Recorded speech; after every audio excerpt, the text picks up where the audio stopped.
Greetings, Sagittarius and Sagittarius rising. This is your Western forecast for October 2024. On October the 2nd, there's going to be a powerful new moon solar eclipse. It's at 10 degrees of Libra. If you have any planets within a couple of degrees of 10 Libra or opposite 10 Aries, then this solar eclipse was going to be grabbing the influence of that planet and be impacting you for up to 1 year. If you have no planets around the Libra or Aries at 10 degrees, then the impact will still be quite significant, but it's only going to last roughly 1 month from new moon, which is the solar eclipse, to the next new moon at the beginning of November. Solar eclipses marks new beginnings, endings, and positive new change. Being in Libra, it's going to have a lot to do with relationships and justice and finding harmony. This solar eclipse in Libra is falling in your 11th house, as Sagittarius is 11 signs past Libra. The 11th represents a number of things: socializing, networking, and friendships. All that could be in the spotlight with lots of adjustments and major new beginnings. The 11th can also be organizations and group activities and teamwork. It also is the sector of the chart that looks to the future, really trying to bring in your major goals and dreams and aspirations. And the eclipse could be putting a major spotlight. This eclipse at 10 Libra will only reoccur once every 19 years. Now, this solar eclipse in Libra, in your 11th house of friendships and the future and group activities, is aligned with intelligent Mercury. So Mercury is going to influence this eclipse with learning and selling and thinking, communications. The conjunction with the eclipse can lead to powerful insights, sudden revelations, and the need to make important decisions. However, impatient, aggressive, impulsive Mars is going to be a 90-degree angle, a hard angle to the eclipse and Mercury. So as you are processing all this information to move forwards with 11th house matters, you could be triggering a lot of irritability. Maybe if there's issues with an organization or issues with friendships, that there might be arguments because a friend might be telling you your thinking is off, or vice versa. Now, this period of the solar eclipse in your 11th house, looking to the long-range goals and dreams, conjuncting Mercury, making lots of planning and thinking, but being in conflict to Mars, feeling really anxious and irritable, or having to defend yourself with your insights. This period is definitely going to be intense, but it can offer a chance to break free from old patterns and establish new beginnings.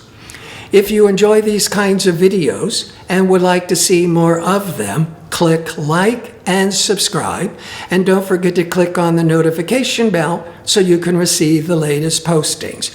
And if you go into the description box underneath the video, you'll find direct links to book an astrology reading, or check out my 2-question offer. Okay, Sagittarius, that solar eclipse is in your 11th. There could be a real spotlight on community, on getting involved in organizations, doing a lot of networking with friendships. The 11th house has a lot to do with your goals, your dreams, your aspirations, or looking to the future.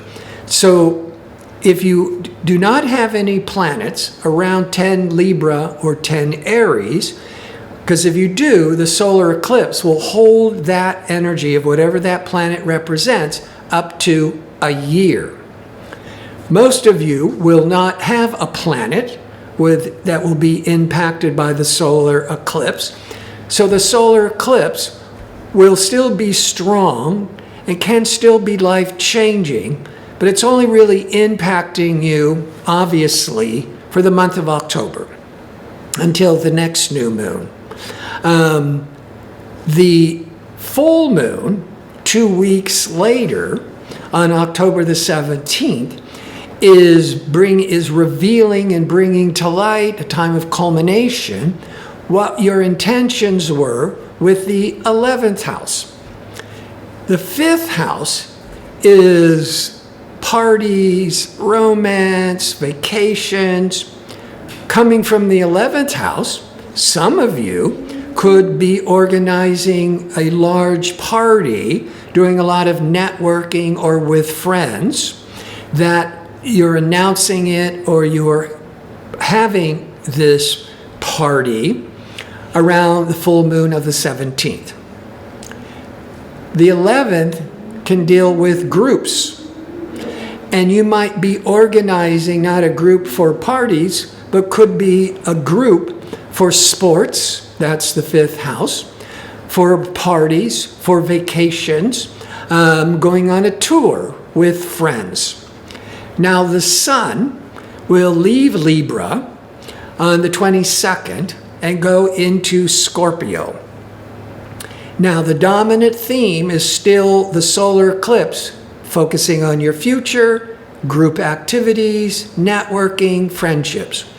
But when the sun goes into Scorpio, October the 22nd to November the 23rd, you're starting to be more introspective. You're starting to pull away to do all the research and development to be able to achieve these long-range goals. The 12th house could also is what's hidden, the unconscious, the spiritual, the sun putting a spotlight. Could even be that with all this social activity with friends and groups, you just maybe at the end of the month, going into November, want to just get away and find some privacy. But the 12th house can also be this spiritual, introspective part of the chart that the sun is spotlighting, and the solar eclipse in the 11th could be focused on groups. And so you could get involved with a spiritual group, or starting to learn spiritual practices. And your attention is going to be more drawn to it at the end of October into November. Venus, the planet of love and desire and socializing, will be in Scorpio in your 12th house, September the 22nd till October the 17th. So the first 17 days, what you desire and enjoy will be highlighting your 12th house. That could be the love of these being alone, or the love of spiritual groups, or being of charity.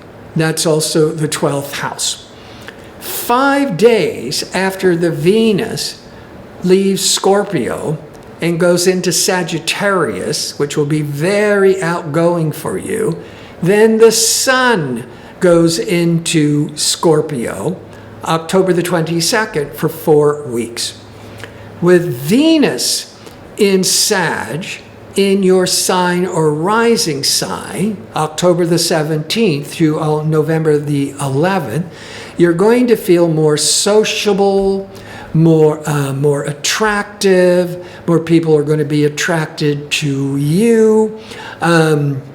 Sagittarius is a seeker. A seeker could be academically, but it could also be spiritually. And with that Venus, what you desire and value going into Sagittarius, whether this is you're really compelled to go down this more spiritual path, or or more education, because Sagittarius rules higher education and teaching and learning. And then the Sun in Scorpio could be pulling away to do the studying. Mars is in Cancer, which I said September through October, is in conflict with the solar eclipse. And with Mars in conflict, there's irritability, there's inner conflict, there's tension. The Mars is in your 8th house. The 8th house throughout October, once every 2 years, the 8th house can be dealing with financial negotiations and matters. So there could be some real stress and tensions and conflicts with financial negotiations. On a much deeper level, the 8th house is the sector of transformation. Because it's the sector we look to for psychology or astrology, so when it is being stimulated, there could be more of an interest in that's doing a lot of inner work, psychological work. Astrology is, I've been told this, I've seen it. If you're serious about going through counseling, through psychotherapy, you may want to have an astrology reading to really zone in on all the high points and then work with the therapist. I've seen, and I personally have worked, haven't done it for a few years now, with a therapist, with a client, and I would give my input. And that's that Mars going through the 8th house, so there's a lot of this activity around the 8th house of transformation. Venus going into Sag could bring a relationship. If you want one, if you're open, if you're single, don't have to be single, I suppose. But Venus in your sign once a month, the last half of the month, is very friendly and attractive and sociable. With the full moon in the 5th house around the 17th of romance and parties and enjoyments. So, the full moon's on the 17th. Venus goes into Sagittarius on the 17th. Those first few days, starting on the 17th, could be a great time to go to a party, to go on a new date, go on a vacation. But Venus is also very creative, and the 5th house is also the sector of creative expression. So you could be also not necessarily having a crush and falling in love and an infatuation. You could be giving birth to a creative new project. I want to thank you for watching. If you like information on how to book an astrology reading or to check out my 2-question offer, visit my website at gardino.co, that's .co. Until next month, be safe and well.